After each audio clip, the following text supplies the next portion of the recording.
Hello students, I am Anusha Srivastav and you are watching rgcsk.edu. So before going to the topic, please like, share and subscribe our channel rgcsk.edu. So our topic is common legal and ethical issues in nursing. So before going to the topic, I want to put a question towards you. For example, एक nurse है. Okay, she is practicing in a hospital and she is saying to the patient that he is having severe pain, so I will give you an injection. Patient says that he is having severe pain and nurse is saying that I will give you an injection or otherwise you will stop saying.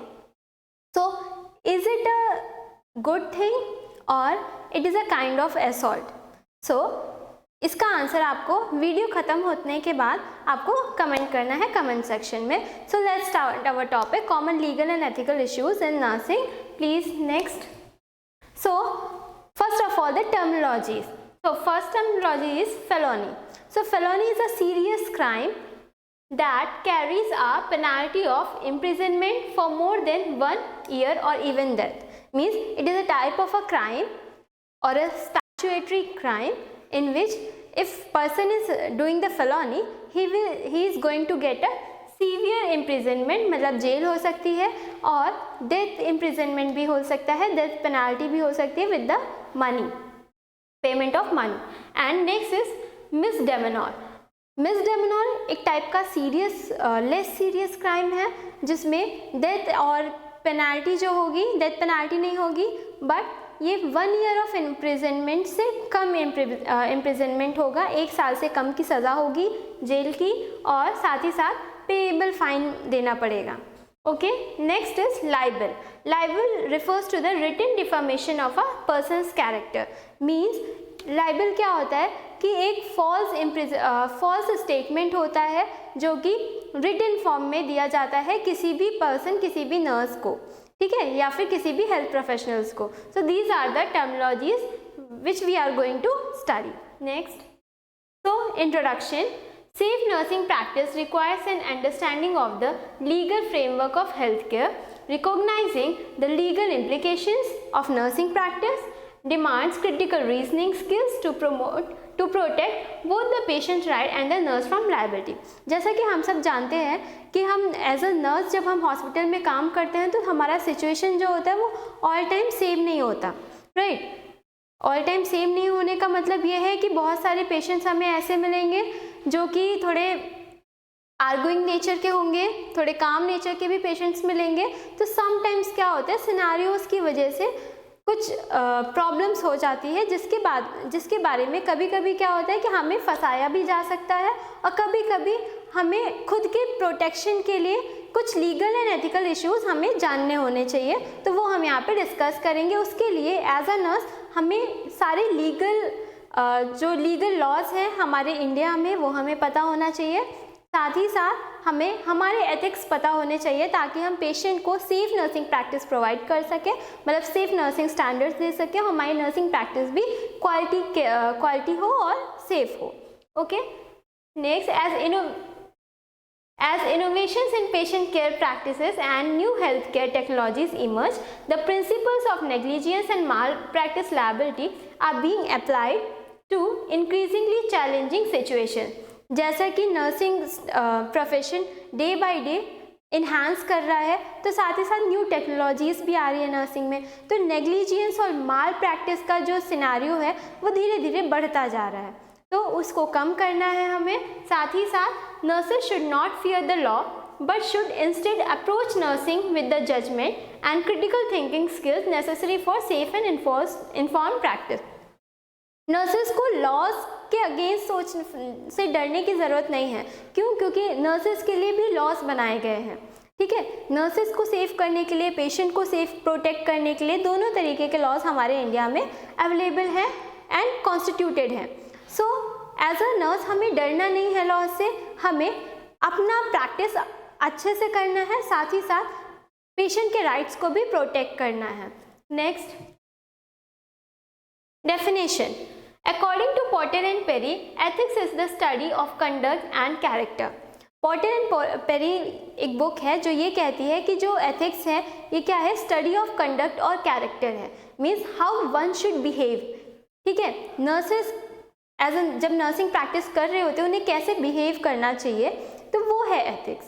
ठीक है, जैसे कि Fidelity होना चाहिए, ठीक है, faithfulness होना चाहिए, अकाउंटेबिलिटी होनी चाहिए अपने प्रोफेशंस के अपने प्रैक्टिस के लिए, वो होना चाहिए. According to Guido, law is defined as the sum total of rules and regulations by which a society is govern. Guido कहते हैं कि लॉ क्या है, sum total of rules and regulation, जो भी रूल्स एंड रेगुलेशंस एक society में बनती है उसका जो सम टोटल है वही क्या है, लॉज है. As such, law is created by people and exists to regulate all persons. तो लॉ बनाया किसके लिए जाता है, पीपल्स के लिए जाता है, and to regulate all the persons, सारे पर्सन्स को रेगुलेट करने के लिए कि एक सोसाइटी में जो भी चीज़ें चल रही हैं वो अच्छे से चलते रहें. ठीक है, so next, so now we are going to move on the legal limits of nursing. Legal limits of nursing means हमारी लीगल लिमिट कहाँ है नर्सिंग में, जिसमें हम दो एस्पेक्ट पढ़ेंगे, source of law and standard of care. Next, sources of law. Sources of law means from where we are getting the law. ठीक है, कौन लॉ बना रहा है. So the legal guidelines that nurses follow are derive from, जो legal guidelines है जिसे हम एज ए नर्स हम फॉलो करते हैं वो हमें 4 जगह से मिलती है, 4 एरिया से. फर्स्ट है कॉन्स्टिट्यूशनल लॉ, ठीक है, सेकेंड है स्टैच्यूटरी लॉ, थर्ड है रेगुलेटरी लॉ एंड फोर्थ है कॉमन लॉ. ठीक है, वन बाय वन हम एक एक करके डिस्कस करेंगे. Next, so the first one is constitution law. So constitution of any country is the supreme law of the land. Okay, it establishes the fundamental structure of the federal government, defines the power granted to it. Means constitution law क्या है कि कोई भी country है, for example हम India की ही बात करते हैं तो हमारे इंडिया में कॉन्स्टिट्यूशन फॉलो होता है. तो कॉन्स्टिट्यूशन के अकॉर्डिंग हमारे पास इंडियन नर्सिंग काउंसिल है जो कि कॉन्स्टिट्यूशन ने फॉर्म की है. ठीक है, एक्ट फॉर्म हुआ जिससे इंडियन नर्सिंग काउंसिल बनी. वो इंडियन नर्सिंग काउंसिल हमारे पूरे इंडिया में एजुकेशन एंड नर्सिंग प्रैक्टिस को रेगुलेट करती है. तो ये कॉन्स्टिट्यूशन ने हमें ये लॉ दिया है, हमें उस कॉन्स्टिट्यूशन को फॉलो करते हुए आईएनसी को फॉलो करना होता है. Next is statutory law. तो स्टैच्यूटरी लॉ कौन डिराइव करता है, एनी फेडरल गवर्नमेंट. ठीक है, federal government of the state. यहाँ स्टेट का मतलब स्टेट्स नहीं है, यहाँ पे जैसे यूएस ने स्टैच्यूटरी लॉ फर्स्ट टाइम दिया था तो उन्होंने बोला था federal government of federal laws for the state means United States. Okay, so for example the country. Statutory law enacted by any legislative body, federal legislative body are referred to as statutory laws. ठीक है, when federal and state laws conflicted, federal law supersedes and similarly state law supersedes local laws. For example कि India एक federal country है. ठीक है, तो India में क्या होगा कि इंडिया ने एक लॉ बनाया. ठीक है, for a nursing practice India ने एक लॉ बनाया. वो उस लॉ को अगर कोई कॉन्फ्लिक्ट करता है state law, state nursing councils भी होते हैं, तो स्टेट लॉ से अगर कॉन्फ्लिक्ट होता है तो सुपरसीड कौन करेगा, इंडियन लॉ. ठीक है, Indian law of nursing he supersede करेगी, उसी को फॉलो किया जाएगा. तो statutory law elected legislative body form करते हैं और वो इम्पोज करते हैं on the states. Okay, so basically for example nursing practice act in US. Nursing practice act US में क्या है कि नर्सिंग प्रैक्टिस एक्ट को यूएस में लीगली एक गाइडलाइन है जिसको फॉलो ही करना है, जिससे कि जो नर्सिंग प्रैक्टिस हो वो सेफ हो और क्वालिटी स्टैंडर्ड हो.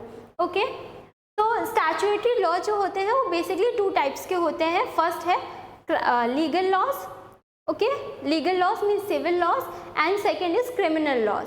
तो सिविल लॉज क्या है, वो प्रोटेक्ट करते हैं हमारे पेशेंट्स और क्लाइंट्स के राइट्स को प्रोटेक्ट करने के लिए बनाए गए हैं.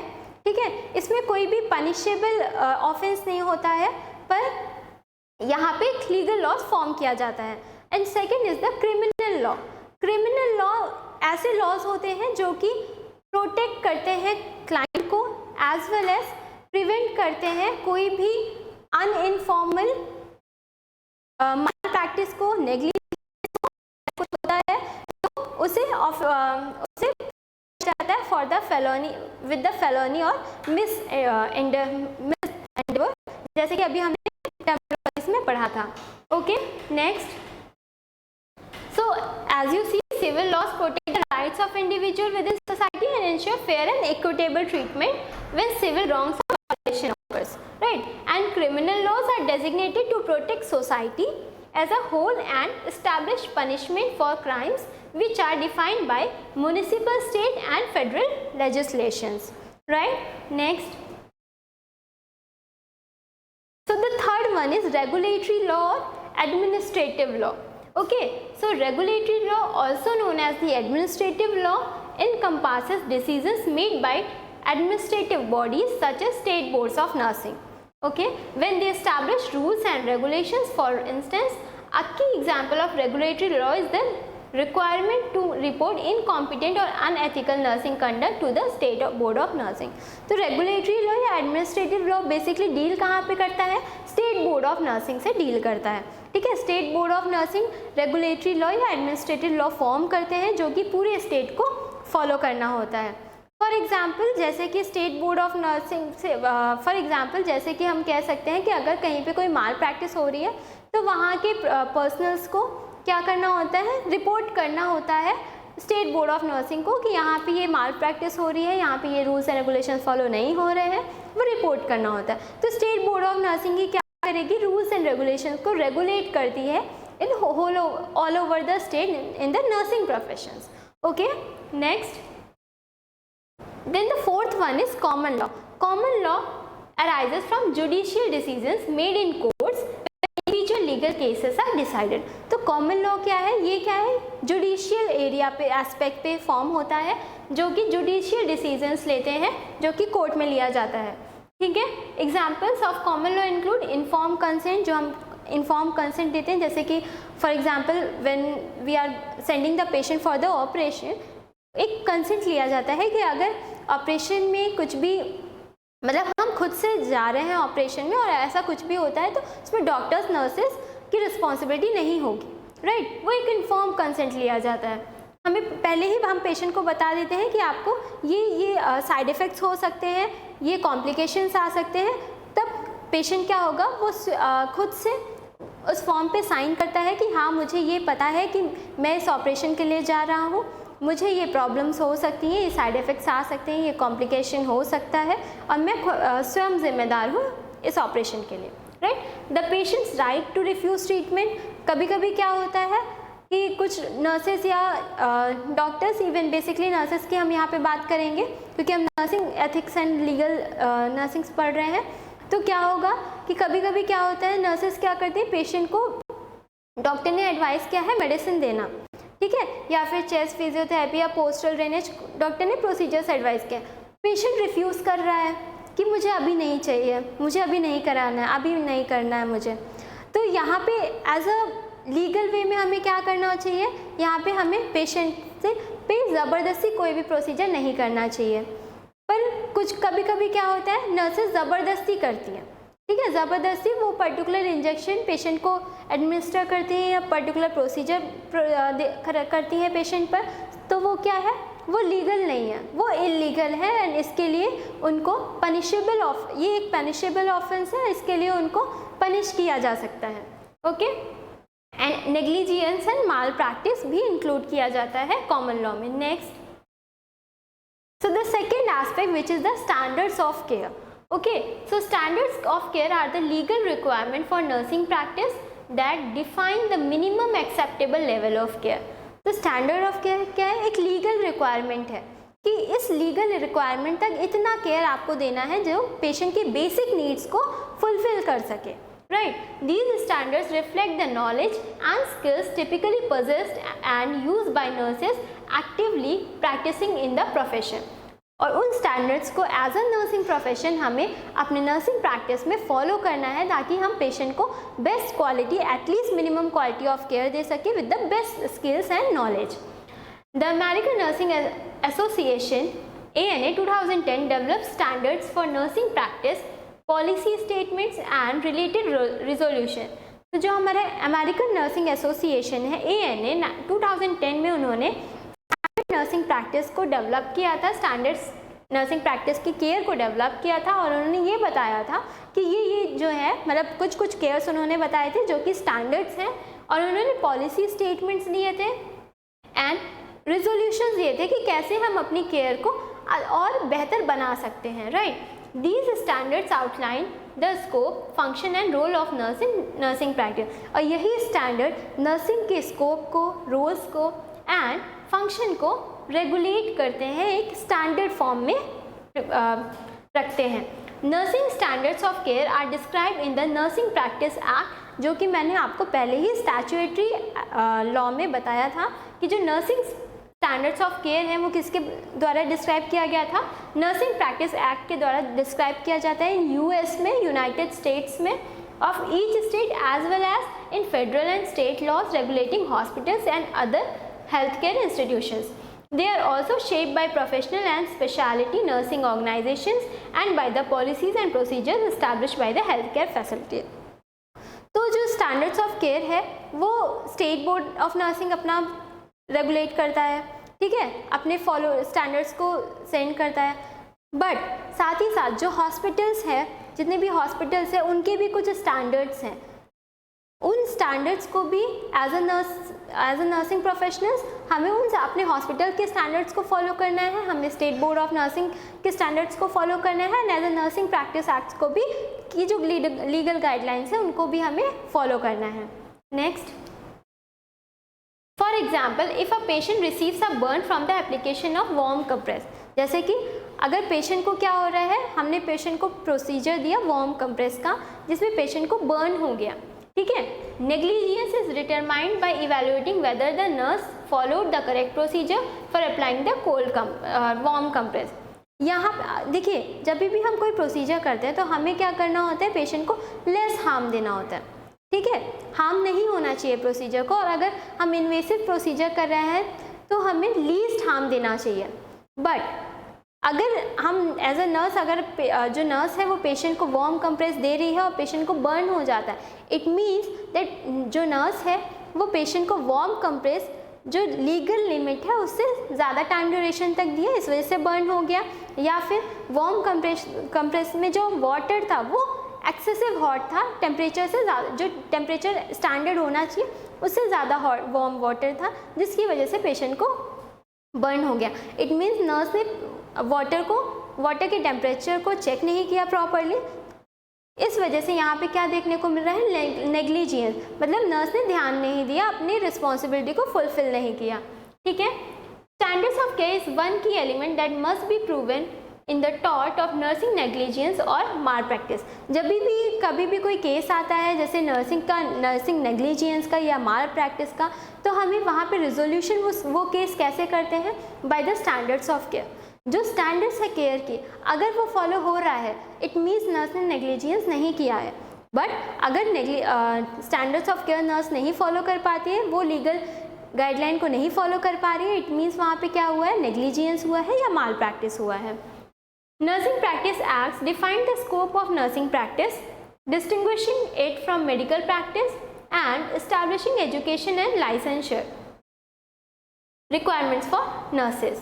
Nursing Practice Act क्या है, ये नर्सिंग को एक स्कोप देता है, साथ ही साथ रूल्स एंड रेगुलेशंस फॉलो करता है, डिस्टिंग्विश करता है from the medical practice and establishing education and licensure requirements for nurses. License भी प्रोवाइड कराता है, एक एजुकेशन भी, एक सेट ऑफ एजुकेशन भी प्रोवाइड करता है. The rules and regulations enacted by a state board of nursing provide more specific definition and guidelines for the practice of nursing. जो rules and regulation state board of nursing provide करता है in the particular state, that is the most important और more accurate standard of practice for nursing. Next, so this is the standards of care and laws what we are following in the nursing practice. Now we are moving the statutory issues, मतलब जो laws में कुछ issues आ रहे हैं. Basically laws में issues नहीं आते, scenarios में इश्यूज आते हैं. अब हम उनकी बात करेंगे, federal statutory issues in nursing practice, कि नर्सिंग प्रैक्टिस में हमें क्या क्या इशू देखने को मिलता है। तो फर्स्ट ऑफ ऑल है अमेरिकन विद डिसेबिलिटीज एक्ट 1990।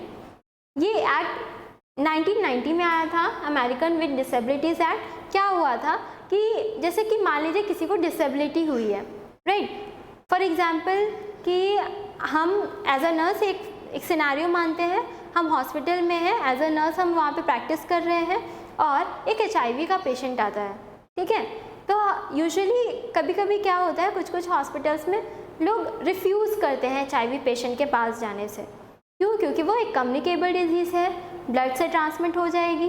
तो अगर हम कैनुला लगा रहे हैं या फिर कोई भी इन्वेसिव प्रोसीजर कर रहे हैं और हम अच्छे से इन्फेक्शन कंट्रोल के प्रिकॉशंस को नहीं फॉलो कर रहे हैं तो वो डिज़ीज़ हमें भी हो सकती है। तो कुछ नर्सेज रिफ्यूज़ करती हैं कि हमें HIV पेशेंट को ट्रीट नहीं करना है, राइट।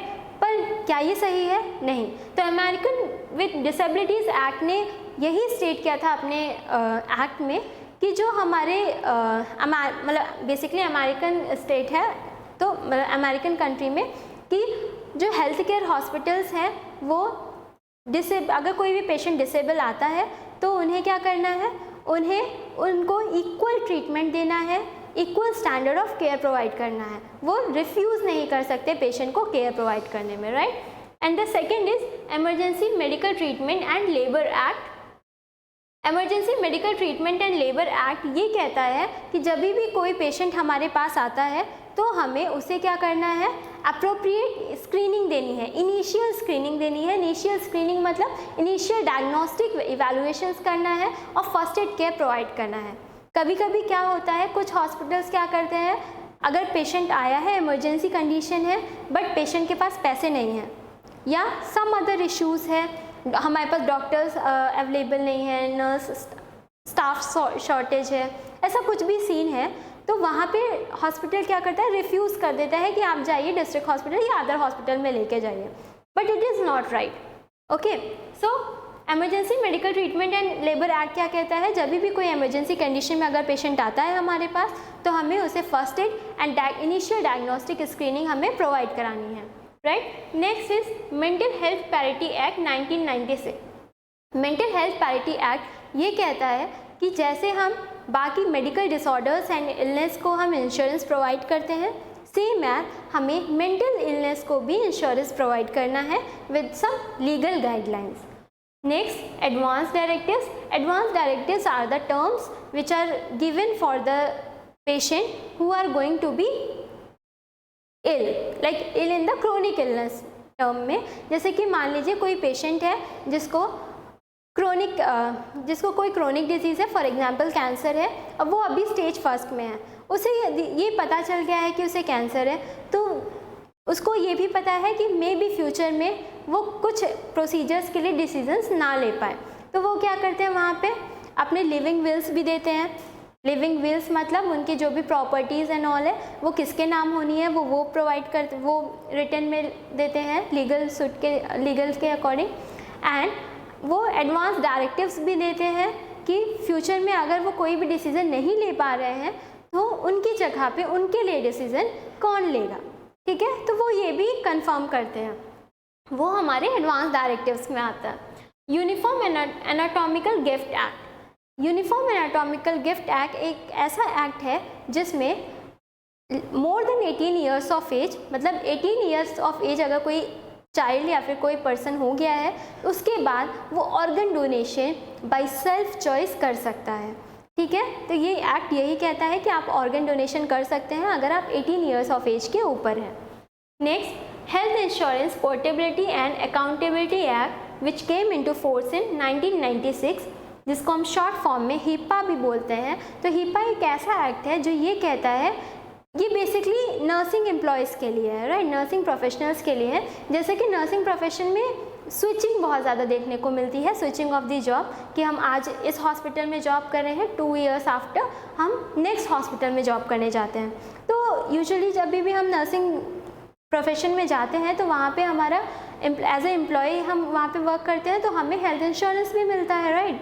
तो जब हमें वहाँ पे हेल्थ इंश्योरेंस मिला और हमारा हेल्थ इंश्योरेंस का टर्म अभी बचा है, तो हम उसी पीरियड में अगर हम स्विच करते हैं दूसरे हॉस्पिटल में जाके वर्क करते हैं, तो क्या होगा, नर्सेस को ये फील होता है कि उनका हेल्थ इंश्योरेंस ख़त्म हो गया, वो नहीं स्विच कर सकते, बट ऐसा नहीं है। HIPAA ये कहता है कि अगर आप एक हॉस्पिटल से दूसरे हॉस्पिटल में स्विच कर रहे हैं तो आपको हेल्थ इंश्योरेंस की फिक्र नहीं होनी चाहिए, क्योंकि आपका हेल्थ इंश्योरेंस वो ट्रांसफ़र हो जाएगा, पोर्टेबल होगा दूसरे हॉस्पिटल्स में। दूसरे हॉस्पिटल में भी आपको health insurance same health insurance मिलेगा, जो आपको यहाँ पे मिल रहा था वो कंटिन्यू रहेगा, right. And the next is federal nursing home reform act 1987। ये एक्ट ये कहता है कि आप रीस्ट्रेंट्स, यूजुअली हम क्या करते हैं, रीस्ट्रेंट्स का यूज़ बहुत जल्दी करते हैं, पेशेंट मान नहीं रहा है रीस्ट्रेंट लगा दो, राइट। हमें ऐसे नहीं करना है। हमारा federal nursing home reform act क्या कहता है, आप कभी भी रीस्ट्रेंट को अननेसेसरली यूज़ नहीं कर सकते। अगर आप ऐसा कर रहे हैं तो ये लीगल ऑफेंस है और आपको इसके लिए लॉ सूट किया जा सकता है, right. So these are the federal statutory issues in nursing practice which we have dealt right now. So next we are going to deal with state statutory issues in nursing practice. State में क्या statutory issues आते हैं, तो first of all है licensor.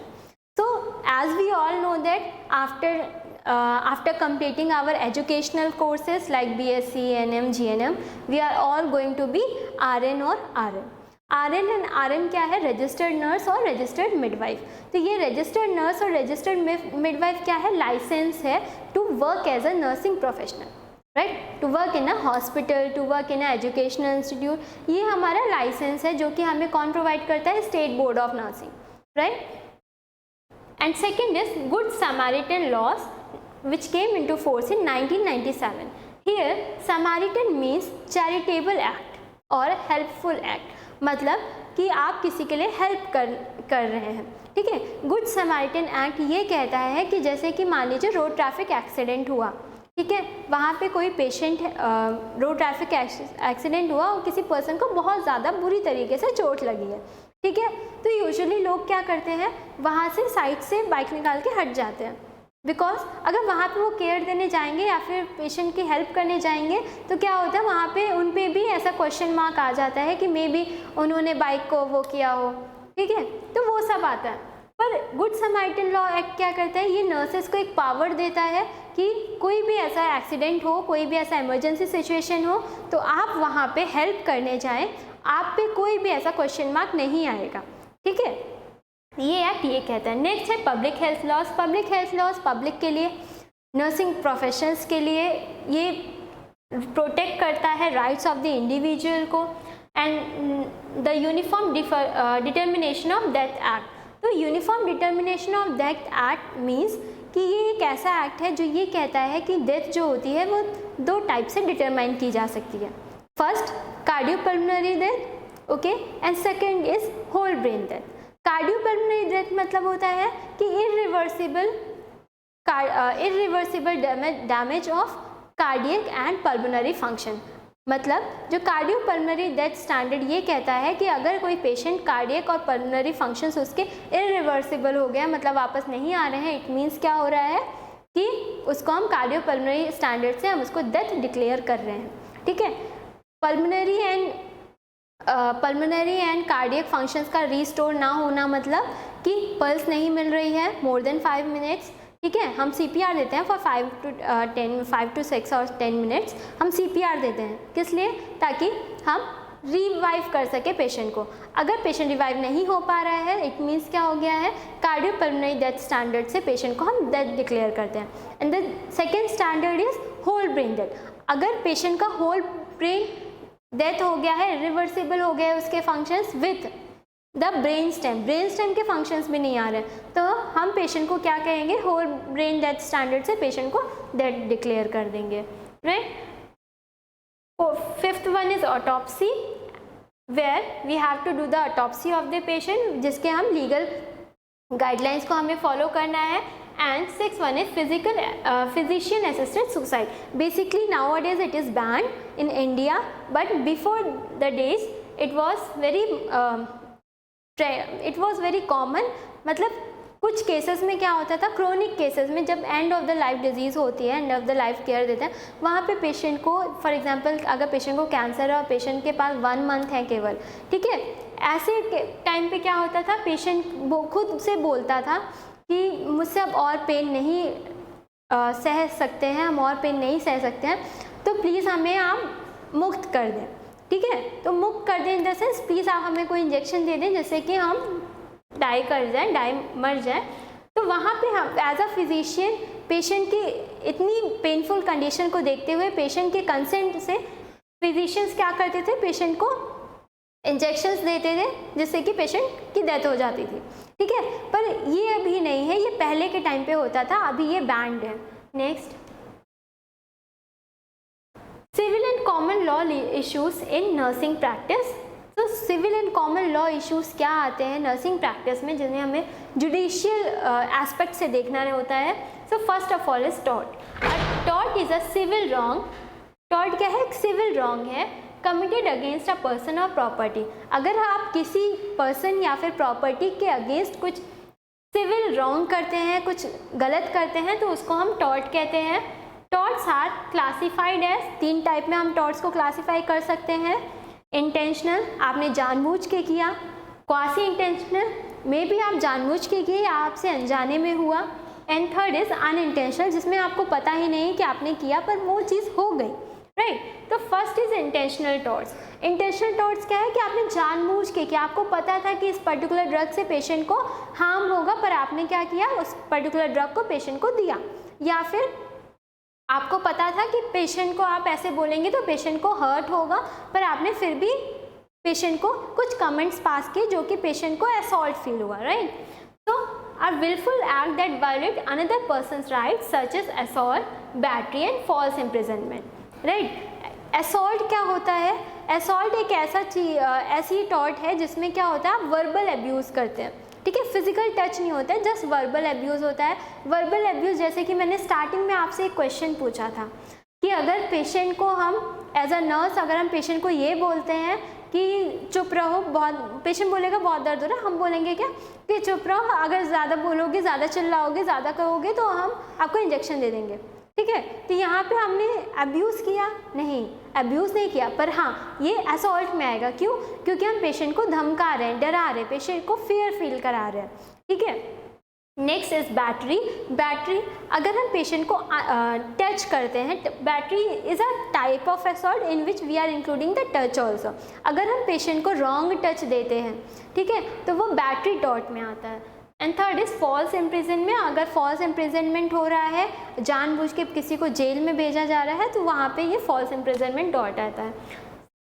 Quasi intentional tort which is the second type of torts which involves act where intent is lacking but violational action and direct causation occurs such as invasion of privacy and defamation of character.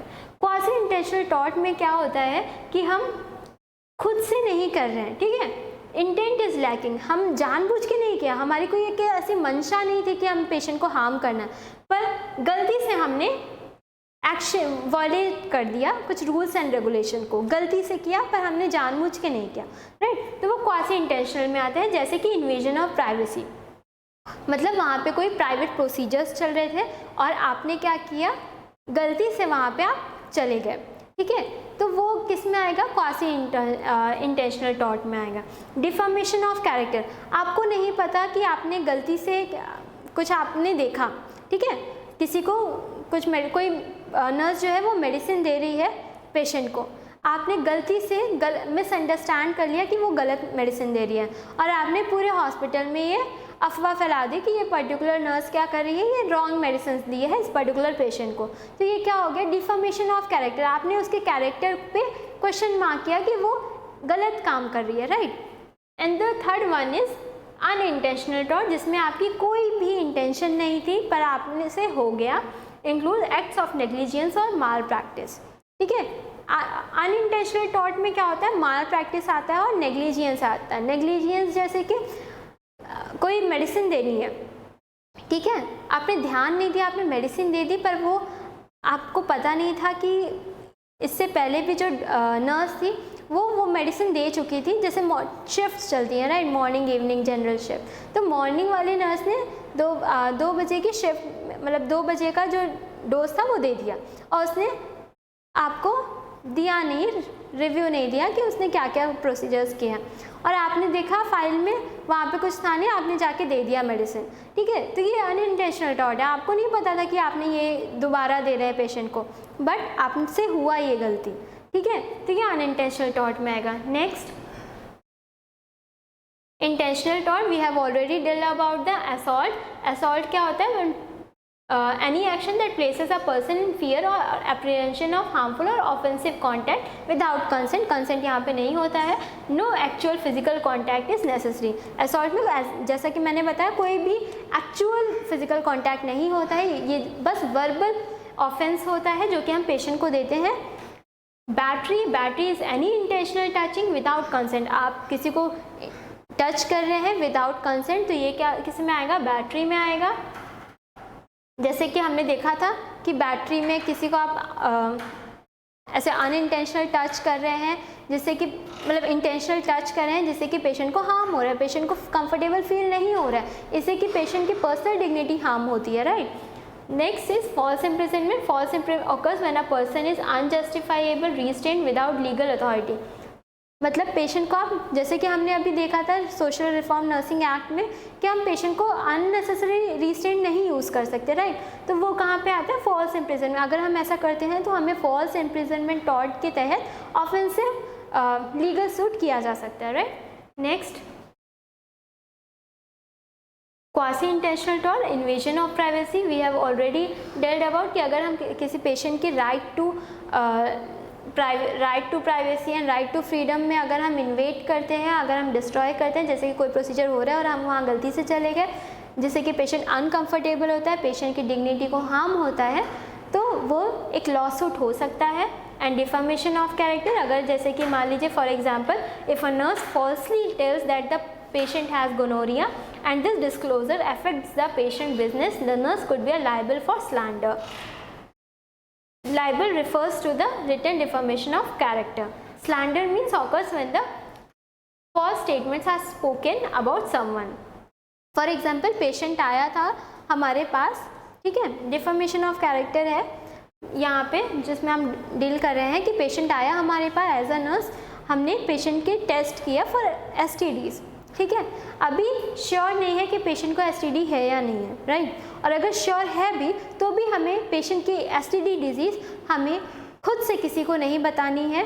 अगर हम ऐसा करते हैं तो हम patient की confidentiality को destroy कर रहे हैं। साथ ही साथ अगर हम ये कंफर्म नहीं है कि पेशेंट को STD है, फिर भी हम पेशेंट को कि STD को मतलब पेशेंट को STD हुआ नहीं है पर वो बस चेक कराने आया है, और हम क्या कर रहे हैं, डायग्नोस्टिक रिजल्ट्स आने के पहले ही हम पेशेंट ये बता रहे हैं कि STD है, इवन सबको बता दे रहे हैं, जिससे कि पेशेंट की राइट टू कॉन्फिडेंशियलिटी भी डिस्ट्रॉय हो रही है। साथ ही साथ पेशेंट को थोड़ा डिग्रेड फील हो रहा है और पेशेंट के बिजनेस में इफेक्ट आ रहा है, पेशेंट जहाँ पे एज ए एम्प्लॉय वर्क कर रहा है उसके प्रोफेशन पे इफेक्ट आ रहा है, तो ये क्या होगा, ये एक लीगल लॉसूट पेशेंट हमारे खिलाफ कर सकता है, राइट, तो हमें ये नहीं करना है, ठीक है। Next unintentional tort, negligence. Negligence is conduct that falls below standard of care, मतलब अगर स्टैंडर्ड ऑफ केयर को मेंटेन नहीं कर रहे हैं, उसके नीचे अगर आप कोई वर्क कर रहे हैं, इट मीन्स आपने नेग्लिजियंस किया है।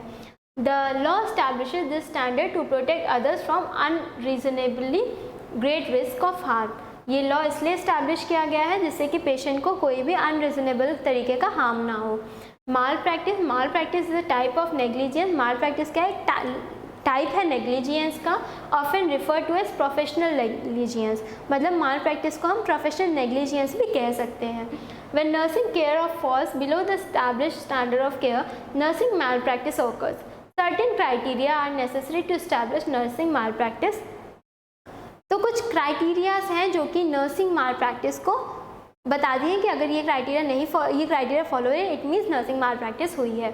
The nurse defendant over a duty to the patient plaintiff, मतलब कब हम कहेंगे कि माल प्रैक्टिस हुई है, तो जो वो नर्स पर्टिकुलर नर्स है वो उसको उस पेशेंट की रिस्पॉन्सिबिलिटी होनी चाहिए, मतलब वो पेशेंट उस पर्टिकुलर नर्स को असाइन होना चाहिए कि इस पेशेंट की केयर ये नर्स ही देखेगी, right. The nurse fail to carry out that duty, जो रिस्पॉन्सिबिलिटी असाइन हुई नर्स को, नर्स ने उस केयर को प्रॉपरली नहीं किया, ठीक है। द पेशेंट वॉज इंजर्ड, और नर्स उस ना करने की वजह से पेशेंट इंजर्ड हुआ एंड साथ ही साथ the nurse failures to carry out the duty cause the injury, और उस इंजरी की वजह वो पर्टिकुलर नर्स ही थी क्योंकि नर्स ने वो पर्टिकुलर प्रोसीजर अच्छे से नहीं किया।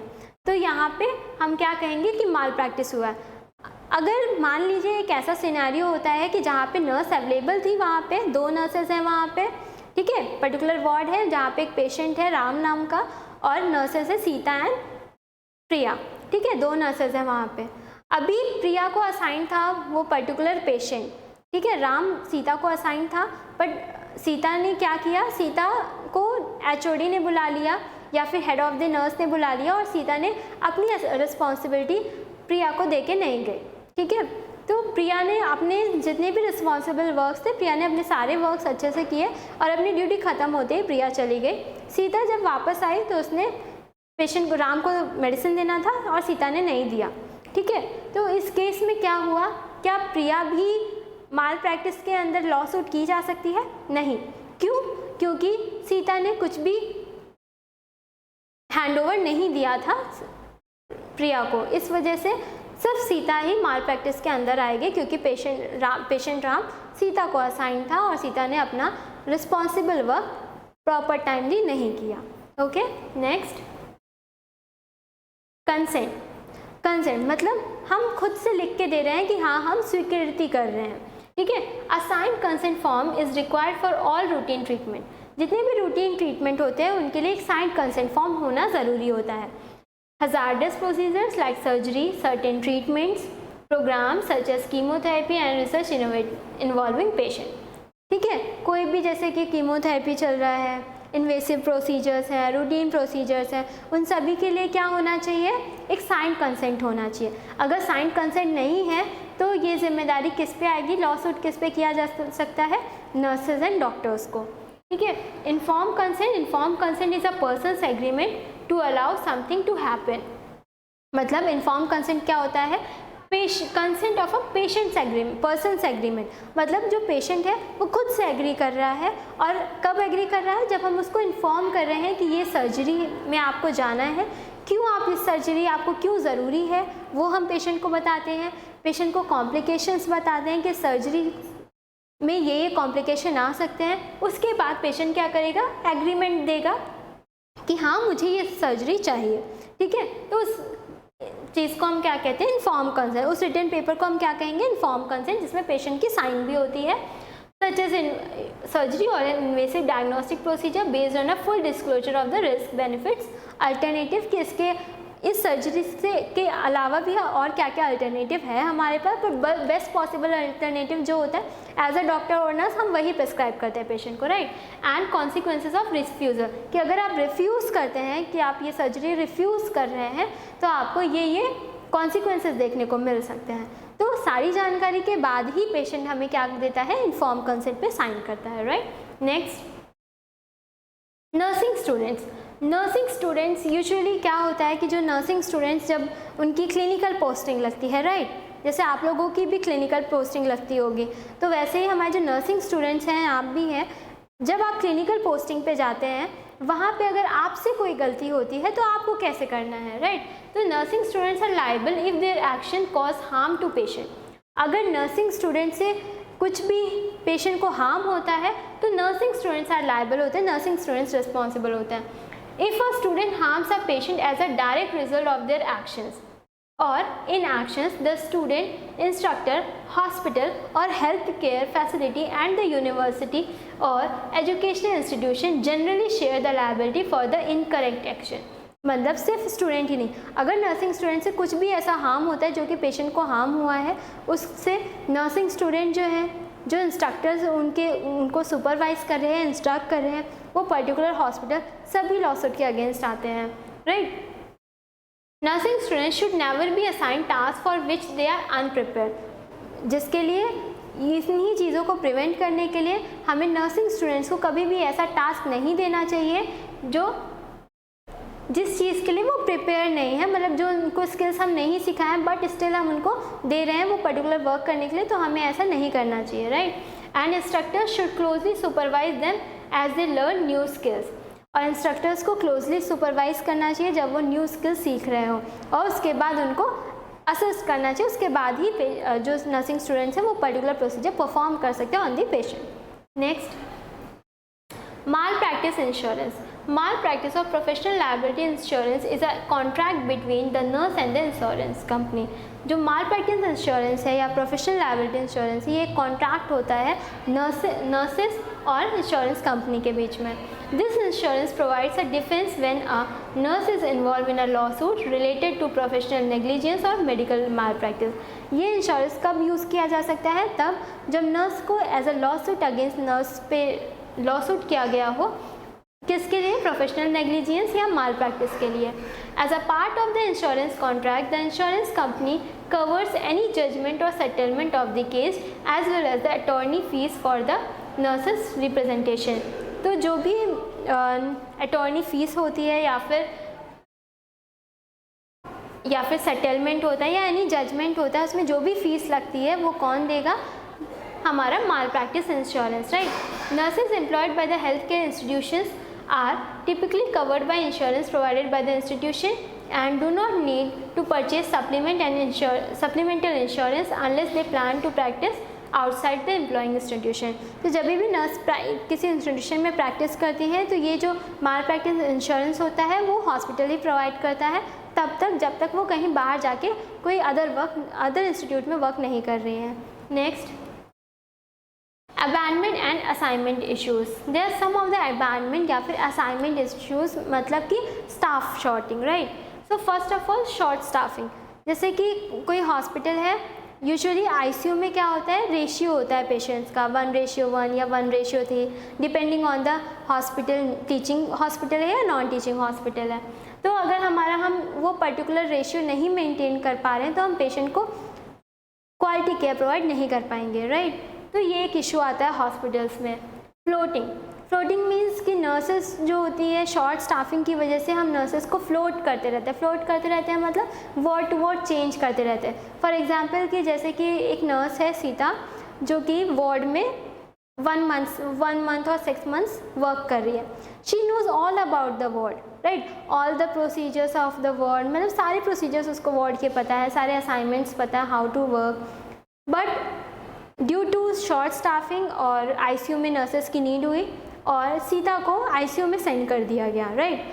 तो सीता को आईसीयू के एनवायरनमेंट अडेप्ट करने के लिए टाइम चाहिए होगा। उस टाइम पे उस पर्टिकुलर टाइम इंटरवल पे अगर सीता से अनइंटेंशनली नेग्लिजेंस होती है, माल प्रैक्टिस हो जाती है, तो वहाँ पे क्योंकि उसने आईसीयू में पहले कभी वर्क नहीं किया, वो न्यू थी वहाँ पे, उसने न्यू स्किल्स वहाँ पे सीखना था, तो उस वजह से वहाँ पे अगर कुछ ऐसा माल प्रैक्टिस होता है या नेग्लिजेंस होता है तो ये एक इशू आता है हॉस्पिटल में, legal issue. Health care providers orders, कभी कभार क्या होता है कि फिजिशियंस हमें जब भी फिजिशियन ऑर्डर देते हैं, फॉर एग्जांपल एनी ड्रग को एडमिनिस्टर करना है, तो हमें एज अ नर्स हमें जस्ट बिकॉज फिजिशियन ने ये ऑर्डर किया है नर्स ये ड्रग एडमिनिस्टर करने के लिए, हमें नहीं करना है, ठीक है। हमें प्रॉपरली पता होना चाहिए कि ये ड्रग इस पेशेंट को क्यों दी जा रही है, इस ड्रग का साइड इफ़ेक्ट्स क्या है, इस ड्रग का इफ़ेक्ट्स क्या है, मोड ऑफ एक्शन क्या है, हमें सब पता होना चाहिए, ड्रग इंटरेक्शन क्या है। कभी कभार क्या होता है कि जो फिजिशियन होता है वो मे बी ऐसा हो कि इनटेंशनली पेशेंट को हार्म करना चाहता हो, ठीक है, वो इंटेंशनली पेशेंट को हार्म करना चाहता हो, उसने वो ड्रग प्रिस्क्राइब कर दी। बट एज अ नर्स अगर हमें कोई भी डाउट होता है तो हमें तुरंत ही हमारे हेड नर्स को रिपोर्ट करना है। फर्स्ट ऑफ ऑल हमें फिजिशियन से बात करनी है कि ये ड्रग आप क्यों सजेस्ट कर रहे हैं, ये ड्रग तो इस पेशेंट के लिए नहीं है, ठीक है। हमें ऐसे फिजिशियन से पहले रिक्वेस्ट करनी है कि ये ड्रग ऐसे नहीं है, हमें पेशेंट को नहीं देना चाहिए। तो फिजिशियन अगर फिर भी कहता है कि हाँ हमें ये ड्रग देनी है, इस पेशेंट को जाके दो, तो अगर फिर भी आपको कोई डाउट रहता है, आपको पहले डाउट क्लियर करने के बाद फिर भी डाउट रहता है, तो आपको अपने हेड नर्स से रिपोर्ट करना है कि मुझे इस ड्रग एडमिनिस्ट्रेशन ऑफ ड्रग में डाउट है, काइंडली हेल्प मी, ठीक है। हमें अपने हेड नर्स से हेल्प लेनी है, right. So this is the abandonment and assignment issues. Next, basic terms in health ethics. So now we came to ethics और कोड ऑफ एथिक्स, राइट। तो कुछ बेसिक टर्म्स हैं जो कि हम एथिक्स में यूज़ करते हैं, फॉर एग्जांपल ऑटोनॉमी, ठीक है। ऑटोनॉमी होता है कि पेशेंट सेल्फ डिसीजन लेना है, ठीक है। पेशेंट को क्या करना है, सेल्फ डिसीजन लेना है कि उसके लिए ये पर्टिकुलर हम पेशेंट को बताते हैं कि ये प्रोसीजर्स हैं, ये हमें फॉर एग्जांपल पेशेंट को आईवी एडमिनिस्ट्रेशन ऑफ ड्रग देनी है, ठीक है। तो हमें पेशेंट से फर्स्टली आस्क करना है कि क्या आप ये मतलब हम आईवी एडमिनिस्ट्रेशन ड्रग करने जा रहे हैं, क्या आप हमें अलाउ करते हैं। तो पेशेंट को सेल्फ के लिए डिसीजन लेना है कि हाँ मैं ये अलाउ करता हूँ, right, for the good effect. Autonomy मतलब सेल्फ डिसीजन मेकिंग, पेशेंट की भी एबिलिटी होनी चाहिए, एज वेल एज नर्स की भी सेल्फ डिसीजन एबिलिटी होनी चाहिए डिसीजन मेकिंग की और क्रिटिकल थिंकिंग की। नेक्स्ट बेनिफिशियंस। बेनिफिशियंस मतलब हम एज अ नर्स जो भी वर्क कर रहे हैं, जो भी प्रोसीजर कर रहे हैं, जो भी ड्रग दे रहे हैं, जो भी क्लिनिकल प्रैक्टिस कर रहे हैं फॉर द पेशेंट, वो पेशेंट के लिए बेनिफिट होनी चाहिए, हार्मफुल नहीं होनी चाहिए, ठीक है। नॉन मैलिफिशियंस, नॉन मैलिफिशियंस मीन्स कोई भी प्रोसीजर का हम पेशेंट पे कर रहे हैं तो हमें ये इंश्योर करना है कि वो पेशेंट को लेस से लेस हार्मफुल हो। अगर जैसे कि मान लीजिए इन्वेसिव प्रोसीजर्स होते हैं, right, IV administration, subcutaneous administration of injection, ये इन्वेसिव प्रोसीजर्स है, पेशेंट को हार्म होगा, बट हमें मेक श्योर करना है कि पेशेंट को लेस पेन हो, लीस्ट पेन हो इवन, ठीक है। मतलब हमें लेस हार्म देना है अगर कोई हार्मफुल प्रोसीजर है तो, right. Justice, we have to do proper justice with the patient, उनके राइट्स को हमें प्रॉपर फॉलो करना है, उनके राइट्स को हमें मेक श्योर करना है कि उनके राइट्स प्रोटेक्ट रहें, हमें उनके राइट्स को प्रोटेक्ट करना है, उनको प्रॉपर ट्रीटमेंट देना है और इक्विटेबल डिस्ट्रीब्यूशन करना है ट्रीटमेंट का, कि अगर हमारे पास 5 पेशेंट हैं तो जस्टिफिकली हमें पाँचों को इक्वल ट्रीटमेंट देना है, इक्वल स्टैंडर्ड ऑफ केयर देना है, इम्पार्शियलिटी नहीं करनी है, राइट। फिडेलिटी एंड वेरासिटी, हमें पेशेंट के लिए ट्रूथफुल रहना है, हमें पेशेंट को जो भी पेशेंट को प्रोसीजर्स कर रहे हैं या फिर पेशेंट अगर कुछ भी ऐसा हार्मफुल सिनारियो होता है, जैसे कि पेशेंट को डायग्नोज हुआ एसटीडी, ठीक है, तो हमें पेशेंट को सच बोलना है कि हाँ पेशेंट को एसटीडी हुआ है, हमें ये बातें पेशेंट से नहीं छुपानी है, पेशेंट या पेशेंट फैमिली से नहीं छुपानी है, ठीक है। हमें पेशेंट को सच बोलना है एंड पेशेंट का ट्रस्ट जीतना है, फेथफुल रहना है पेशेंट के लिए, जिससे कि पेशेंट हमें नर्सिंग प्रोसीजर्स अपने ऊपर अप्लाई करने दे, right. Next, professional nursing code of ethics. A code of ethics is a set of guiding principles. Code of ethics क्या है, सेट ऑफ गाइडिंग प्रिंसिपल्स है, मतलब कैसे हमें एक्ट करना है, अपनी नर्सिंग प्रैक्टिस कैसे करनी, वो हमें बताता है। That all members of a profession accept. It is a collective statement about the group's expectation and standards of behaviour. Code of ethics क्या है, कलेक्टिव बिहेवियर है, जो कि ये बताता है कि जो ग्रुप है, मतलब नर्सिंग प्रोफेशंस हैं, उनको इस पर्टिकुलर स्टैंडर्ड ऑफ केयर पे ये एक्सपेक्ट करते हैं हम कि ये पर्टिकुलर स्टैंडर्ड ऑफ केयर वो देंगे और उनका ये स्टैंडर्ड ऑफ बिहेवियर रहेगा, ठीक है। सो फर्स्ट ऑफ ऑल है एडवोकेसी, ठीक है, हमें पेशेंट को एडवोकेसी प्रोवाइड करनी है, मतलब पेशेंट के लिए हमें सेल्फ जजमेंट लेना है कि पेशेंट के लिए ये ठीक है कि नहीं, और पेशेंट से इन्फॉर्म कंसेंट भी लेना है, right. Responsibility, as a nurse हमें अपना काम रिस्पॉन्सिबल करना है, हमें अपने प्रोमिसेस को फुलफिल करना है for the patient, right. Accountability, responsibility and accountability में बहुत माइन्यूट सा डिफरेंस है, राइट। रिस्पॉन्सिबिलिटी मतलब होता है कि आप अपने प्रोमिसेस को पूरा करें, एंड अकाउंटेबिलिटी मतलब होता है कि आपको जो रिस्पॉन्सिबिलिटी असाइन हुई है उस पे आप आंसरेबल हो। मीन्स कि आपने किसी को आईवी एडमिनिस्ट्रेशन दिया इंजेक्शन का, ठीक है, ये आपका रिस्पॉन्सिबल वर्क था, आपने दिया, आपको देना था, आपने प्रॉमिस किया था तो आपने दिया, आईवी एडमिनिस्ट्रेशन इंजेक्शन का दिया। But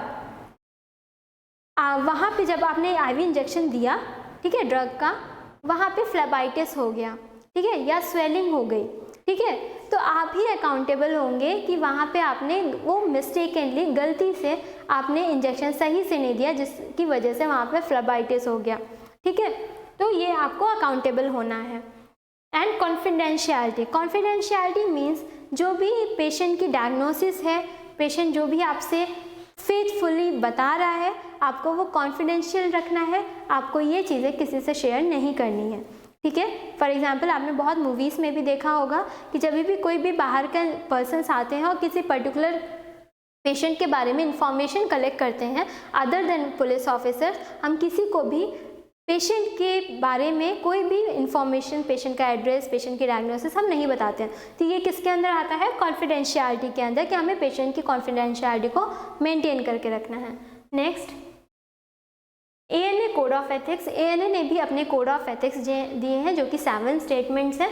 so first of all, the nurse primary commitment is to the patient whether an individual, family और ग्रुप और कम्युनिटी।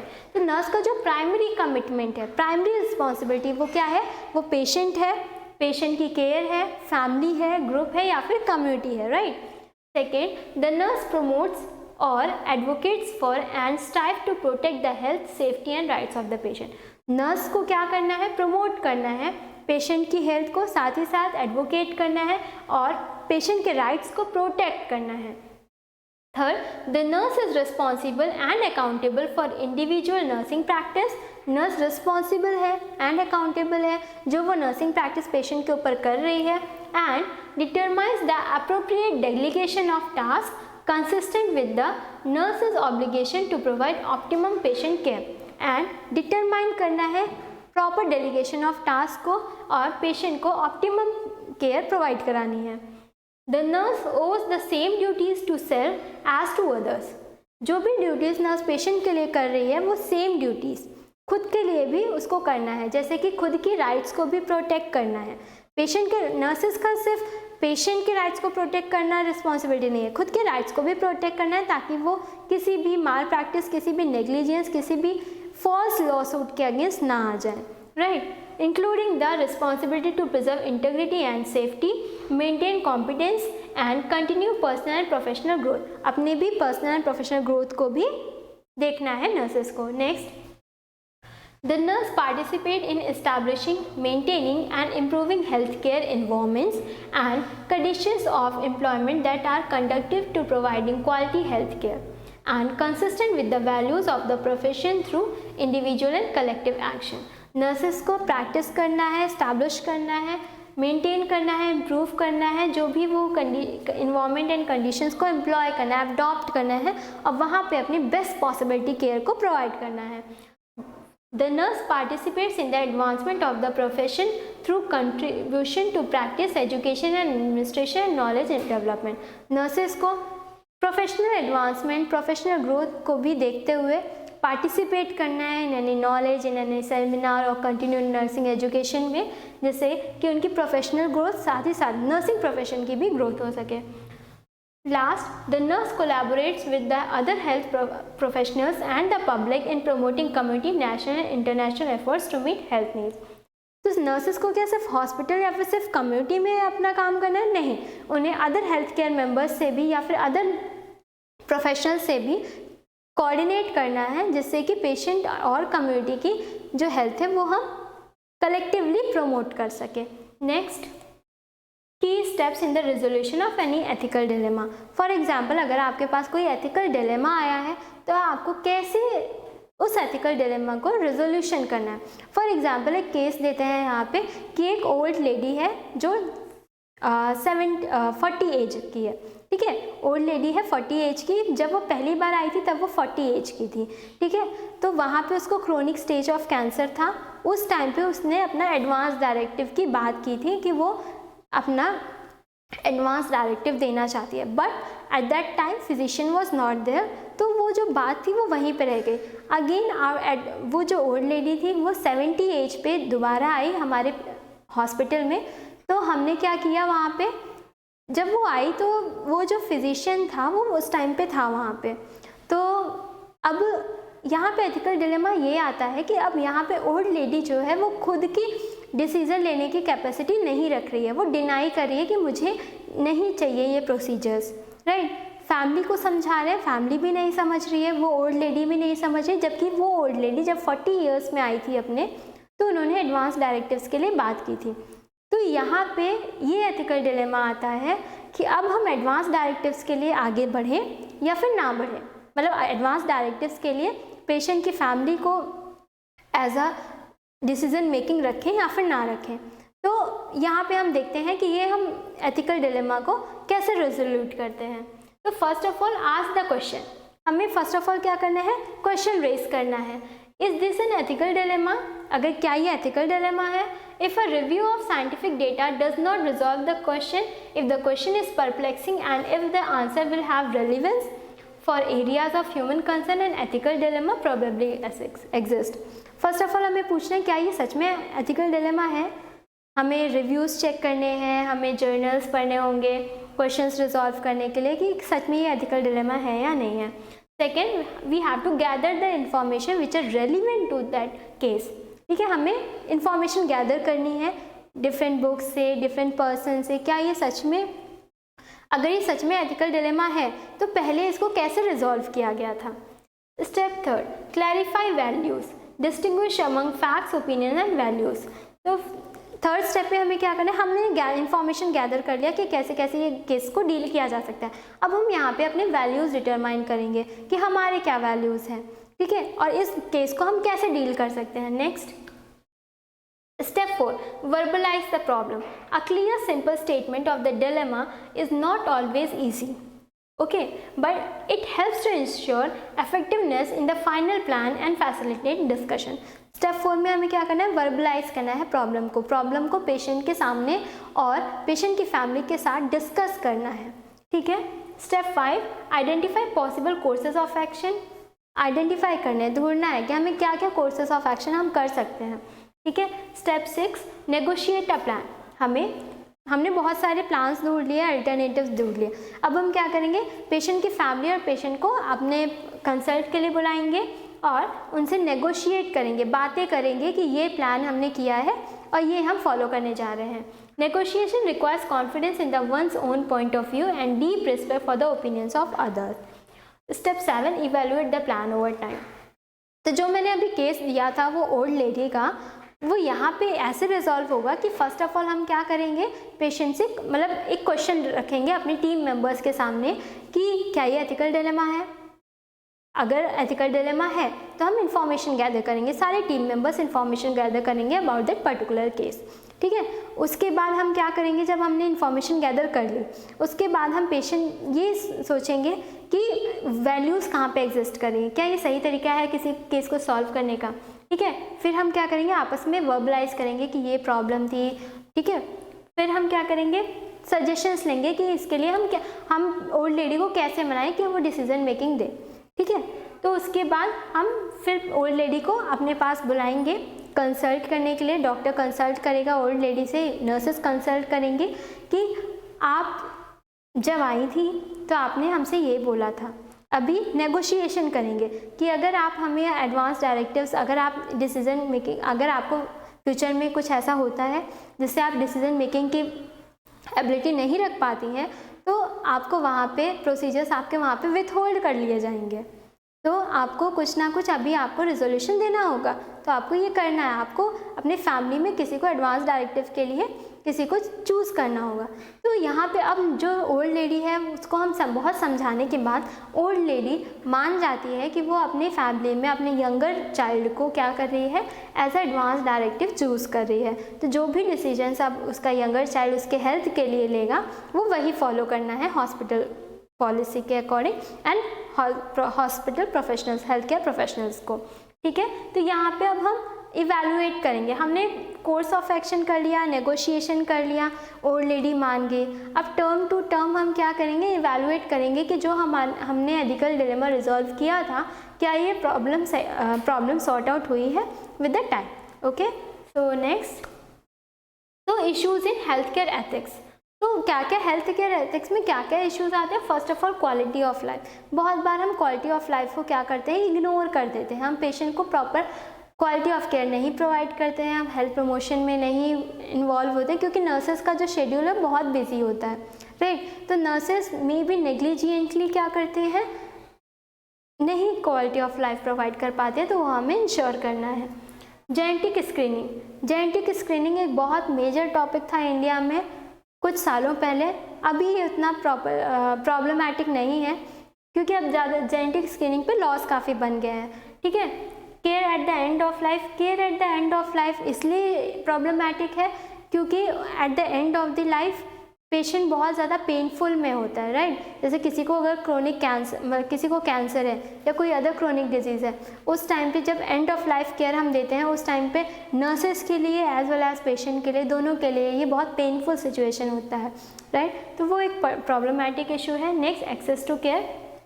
दो हमारे पास बहुत सारे हॉस्पिटल्स हैं, but India still lacks so much access to care. Indian people lack so much access to care, क्योंकि अभी भी हमारी पॉपुलेशन डे बाय डे बढ़ती जा रही है, राइट। पर इतने हॉस्पिटल्स, इतने हेल्थ केयर प्रोफेशनल्स हमारे पास अभी नहीं है कि हम पूरी पॉपुलेशन को, सबको एक proper quality of care provide करा सकें। तो access of care is still a major concern in health care ethics. Next, so this is all about our common legal and ethical issues in nursing which we have dealt, and इसमें हमने बहुत सारी चीज़ें देखी, जिसमें हमने sources of laws देखा, standards of care देखा, हमने फेडरेटली और फेडरल इश्यूज़ देखे, हमने अबैंडमेंट इश्यूज़ देखे, शॉर्ट स्टाफिंग देखा, फिर हमने हमारे कोड ऑफ एथिक्स देखे, एनए कोड ऑफ एथिक्स देखे, जिसमें हमने बेसिकली 7 स्टेटमेंट्स देखा, हमने प्रोफेशनल कोड ऑफ एथिक्स देखा, अकाउंटेबिलिटी, कॉन्फिडेंशियलिटी, रिस्पॉन्सिबिलिटी, और फिर हमने देखा कि कैसे किसी एथिकल डिलेमा को रिजॉल्व किया जा सकता है। So this is all about the session. So I hope you like the video, and for more such videos please like, share and subscribe our channel rgcsk.edu. Thank you.